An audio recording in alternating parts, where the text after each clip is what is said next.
성경 통독 402회 방송을 시작하겠습니다. 하나님의 말씀은 맛있습니다. 하나님의 말씀은 즐겁습니다. 하나님의 말씀은 생명과 행복을 줍니다. 500독 성경 통독 훈련 원장입니다. 여수 살리는 교회 임기환 목사가 하나님의 말씀을 봉독하고 전하는 시간입니다. 함께 하시면 기적이 일어납니다. 알람을 설정하시고 들으시면 좋겠습니다. 본 방송은 유튜브에서 성경 통독 임기환 검색하시고 구독하시면 계속되는 하나님의 말씀 업데이트를 통해서 은혜 받으실 수 있습니다. 오늘은 욥기 36장을 봉독합니다. 그리고 말씀을 전하겠습니다. 욥기 36장. 엘리후가 말을 이어 이르되 나를 잠깐 용납하라. 내가 그대에게 보이리니 이는 내가 하나님을 위하여 아직도 할 말이 있음이라. 내가 먼 데서 지식을 얻고 나를 지으신 이에게 의를 돌려보내리라. 진실로 내 말은 거짓이 아니라 온전한 지식을 가진 이가 그대와 함께 있느니라. 하나님은 능하시나 아무도 멸시하지 아니하시며 그의 지혜가 무궁하사 악인을 살려두지 아니하시며 고난받는 자에게 공의를 베푸시며 그의 눈을 의인에게서 떼지 아니하시고 그를 왕들과 함께 왕좌에 앉히사 영원토록 존귀하게 하시며 혹시 그들이 족쇄에 매이거나 환난의 줄에 얽혔으면 그들의 소행과 악행과 자신들의 교만한 행위를 알게 하시고 그들의 귀를 열어 교훈을 듣게 하시며 명하여 죄악에서 돌이키게 하시나니 만일 그들이 순종하여 섬기면 형통한 날을 보내며 즐거운 해를 지낼 것이요 만일 그들이 순종하지 아니하면 칼에 망하며 지식 없이 죽을 것이니라.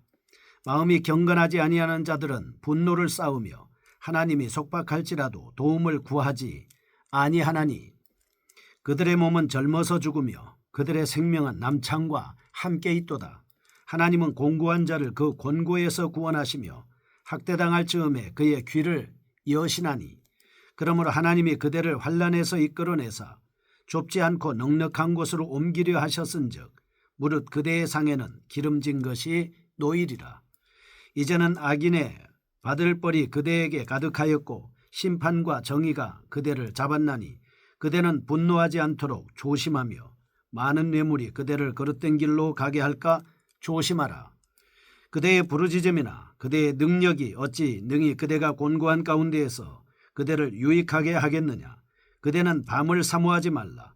인생들이 밤에 그들이 있는 곳에서 끌려가리라. 삼가 악으로 치우치지 말라. 그대가 환난보다 이것을 택하였느니라. 하나님은 그의 권능으로 높이 계시나니 누가 그같이 교훈을 베풀겠느냐. 누가 그를 위하여 그의 길을 정하였느냐. 누가 말하기를 주께서 불의를 행하셨나이다 할 수 있으랴. 그대는 하나님께서 하신 일을 기억하고 높이라. 잊지 말지니라. 인생이 그의 일을 찬송하였느니라. 그의 일을 모든 사람이 우러러 보나니 먼 데서도 보느니라. 하나님은 높으시니 우리가 그를 알 수 없고 그의 횟수를 헤아릴 수 없느니라. 그가 물방울을 가늘게 하시며 빗방울이 증발하여 안개가 되게 하시도다. 그것이 구름에서 내려 많은 사람에게 쏟아지느니라. 겹겹이 쌓인 구름과 그의 장막의 우레소리를 누가 능히 깨달으랴. 보라, 그가 번갯불을 자기의 사면에 펼치시며 바다 밑까지 비치시고 이런 것들로 만민을 심판하시며 음식을 풍성하게 주시느니라. 그가 번갯불을 손바닥 안에 넣으시고 그가 번갯불을 명령하사 관역을 치시도다. 그의 우레가 다가오는 폭풍우를 알려주니 가축들도 그 다가옴을 아느니라. 아멘. 욥기 36장입니다. 엘리후의 결론적인 연설에 대한 말씀을 볼 수 있겠습니다. 36장은 엘리후의 네 번째 발언입니다. 엘리후의 결론적 연설이라고 부르는 말씀입니다. 1절에서 21절 악인과 의인을 공의로 대하시는 하나님에 대한 말씀을 기록하고 있습니다. 22절에서 23절 하나님의 공의에 대한 찬송입니다. 36장에 나타난 몇 가지의 특징을 살펴보기로 하겠습니다. 첫째, 앞선 변론에서 격앙됐던 엘리후의 어조가 36장에서는 훨씬 더 부드러워진 것을 볼 수 있습니다. 사실 엘리후는 두 번째 변론에서 34장 8절에는 욥을 악인과 함께 사귀며 다니는 자, 34장 36절 37절은 악인과 같이 대답하는 자 등으로 불렸습니다. 그리고 그는 하나님의 공의를 변호하기 위해 욥을 정죄하기까지 했습니다. 36장은 욥에게 하나님의 교훈의 진실성을 잊지 말고 하나님께서 과거에 행하신 일에 주의를 기울이도록 충고하고 있습니다. 둘째, 하나님의 심판으로 말미암은 멸망보다는 하나님의 긍휼과 자비로 말미암은 회복이 강조되고 있습니다. 좋은 말을 한 것이죠. 15절과 16절은 엘리후는 사람이 까닭없이 고난을 받게 되는 데는 하나님의 숨은 섭리가 있을 것이라고 말하면서 욥에게 인내하고 순종하기를 권면하고 있습니다. 셋째, 하나님의 권능과 절대주권이 강력하게 부각되어 있습니다. 22절에서 23절, 33절 하나님의 권능과 위대함을 찬양하는 노래를 볼 수가 있겠습니다.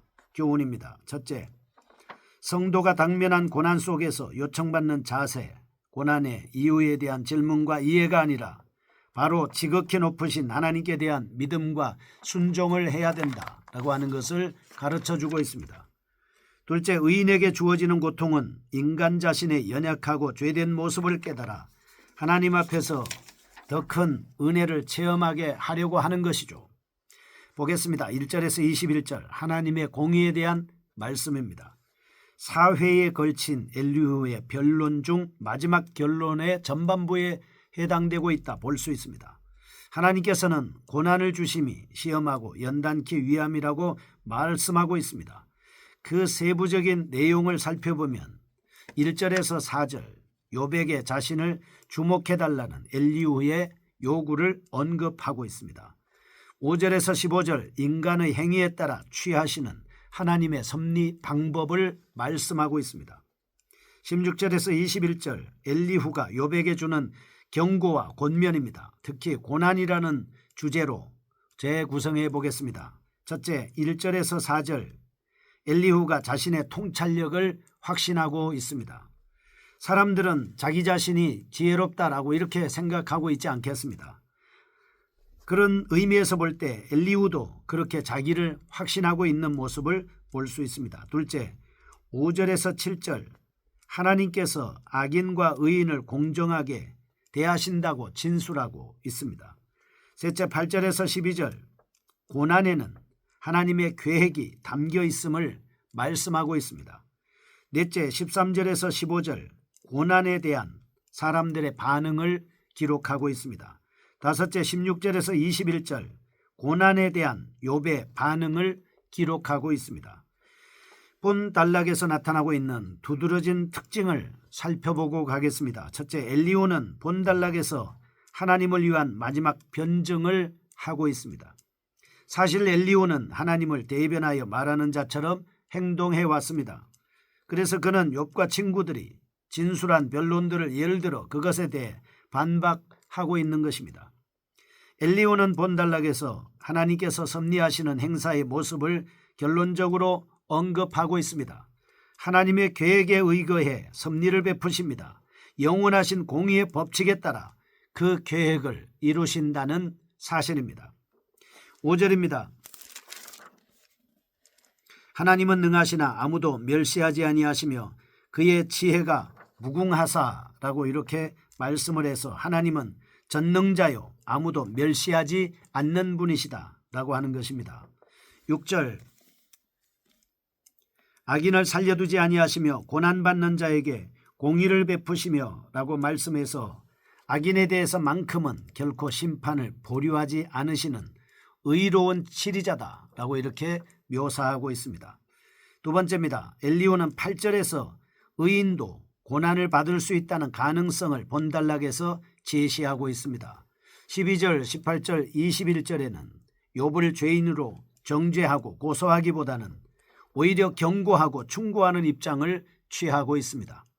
엘리후는 9절에서 11절까지 의인이 고난을 받는 목적이 회개와 연단 그리고 더 큰 복을 위한 하나님의 섭리라고 밝히고 있습니다. 교훈입니다. 첫째, 마태복음 10장 29절에서는 우주의 최고의 지배자이신 하나님께서는 아무리 비천한 인생이라 할지라도 외면치 아니시며 오히려 사랑으로 돌보시는 분이시다라고 하고 그런 말씀을 기록하고 있습니다. 두 번째입니다. 시편 119편 67, 71절. 히브리서 12장 11절에서는 하나님께서 허락하신 고난의 대부분은 성도들을 더욱 성숙된 모습으로 변하게 하시려는 사랑의 표현입니다. 성도들을 하나님께로 인도하고 그분의 말씀에 더 많은 관심을 기울이게 하는 방법입니다. 두 번째입니다. 22절에서 33절 말씀, 하나님의 권능에 대한 찬송을 하고 있습니다. 1절에서 21절은 엘리후는 악인과 의인을 구별하여 다루시는 하나님의 공의를 말씀했었습니다. 본달락은 우주를 주관하시는 하나님의 섭리를 기상학적인 자연현상을 들어서 설명하고 있습니다. 22절에서 23절입니다. 하나님은 그의 권능으로 높이 계시나니 누가 그같이 하나님을 교훈을 베풀겠느냐. 누가 그를 위하여 그의 길을 정하였느냐. 누가 말하기를 주께서 불의를 행하셨나이다 할 수 있으랴. 이런 하나님의 교훈이 높고 지극함을 선언하고 있습니다. 24절에서 26절입니다. 그대는 하나님께서 하신 일을 기억하고 높이라. 잊지 말지니라. 인생이 그의 일을 찬송하였느니라. 그의 일을 모든 사람이 우러러보나니 먼 데서도 보느니라. 하나님은 높으시니 우리가 그를 알 수 없고 그의 횟수를 헤아릴 수 없느니라. 인간에게 다만 찬송만을 받으신 높으신 하나님의 섭리를 잘 묘사하고 있습니다. 27절에서 33절 하나님의 권능을 기상학적으로 언급해서 찬송하고 있습니다. 구체적으로 살펴보겠습니다. 첫째, 엘리후는 하나님의 사역을 찬송하라고 요구하고 있습니다. 이러한 26절의 말씀을 통해서 욥의 저변에는 인간이 결코 하나님을 알 수 없다는 앞에서부터 그가 주장해 오던 논리가 지배적으로 깔려 있습니다. 욥은 제 친구들에게 결론적 답변에서 인간은 하나님의 섭리를 결코 완전히 알 수 없다라고 주장하였습니다. 그럼에도 불구하고 욥과 친구들은 하나님에 대한 각자의 이해에 입각해 전통적인 인과응보설로 현실의 경험으로 하나님의 섭리를 측량하려고 했었습니다. 본달락에서 엘리후는 이러한 관심의 초점에서 벗어났습니다. 다른 차원의 해결을 시도하고 있습니다. 자연현상의 기묘함과 창조의 신비를 보게 합니다. 하나님의 크심을 찬양하도록 유도하고 있는 것입니다. 엘리후가 욥의 피조된 인간으로서의 겸손을 요구하고 있는 것을 볼 수 있습니다. 두 번째입니다. 엘리후는 본달락에서 자연현상의 제일 원인을 하나님의 섭리에 두고 있습니다. 27절에 하나님이 물을 끌어올린다. 30절 하나님이 번개로 사면을 두르신다 라고 하는 표현을 사용하고 있습니다. 엘리후는 본달락에서 하나님의 기상현상 자체를 지배하시고 섭리하시는 분임을 강조하고 있습니다. 이는 인간이 하나님을 향하여 결코 불리하다고 말할 수 없음을 보여주기 위한 것입니다. 구체적으로 이렇게 말씀을 합니다. 27절 그가 물방울을 가늘게 하시며 빗방울이 증발하여 안개가 되게 하시도다. 그것이 구름에서 내려 많은 사람에게 쏟아지느니라. 겹겹이 쌓인 구름과 그의 장막의 우레소리를 누가 능히 깨달으랴. 보라 그가 번갯불을 자기의 사면에서 펼치시며 바다 밑까지 비치시고 이런 것들로 만민을 심판하시며 음식을 풍성하게 주시느니라. 그가 번갯불을 손바닥 안에 넣으시고 그가 번갯불을 명령하사 관역을 치시도다. 그의 우레가 다가오는 풍우를 알려주니 가축들도 그 다가옴을 아느니라 라고 말씀을 하고 있습니다.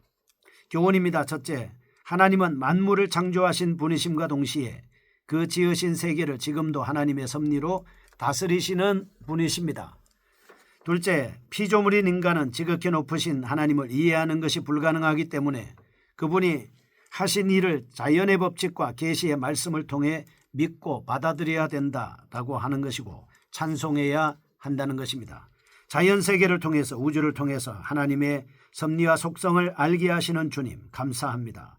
이 모양 저 모양으로 주님을 알게 하셨으니 이 지혜로 하나님을 섬기며 찬양하게 하여 주옵소서. 예수님의 이름으로 기도합니다. 아멘. 여수 살리는 교회 임기한 목사였습니다. 지금 극동방송을 듣게 하세요. 기적이 일어납니다.